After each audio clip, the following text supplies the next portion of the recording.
যদি তুমিও কোনো বহু বছর ধরে পড়ে থাকা খালি বাড়িতে যাওয়ার কথা ভাবছো, তাহলে এই ভিডিওটাকে শেষ পর্যন্ত দেখে নিও, তোমার সমস্ত ভূত নেমে যাবে। আর যদি ভিডিওটাকে রাতে দেখছো তাহলে স্কিপ করে দাও। আসলে একজন প্যারানরমাল ইনভেস্টিগেটর একটি অ্যাবান্ডেন্ড বাড়িতে যায় চেক করার জন্য।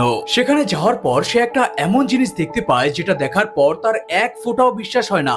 এই জন্য সে ওই জিনিসটার আরো কাছে যেতে থাকে। কিন্তু সে যখনই ওই জিনিসটার আরো কাছে এগিয়ে যায়, তখন ওই আত্মাটা বাড়ির ছাদ ভেঙে পালিয়ে যায়। এই ভিডিওর সত্যতা আমি যাচাই করিনি, কিন্তু তুমি ভিডিওটা দেখে আমাকে নিজে কমেন্টে জানাও ওটা আসলে কি ছিল।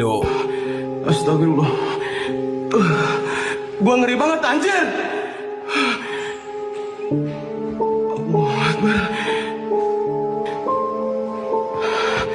Assalamualaikum. Gua pengen ramas teman-teman mukanya. Allah. Allah. Allahu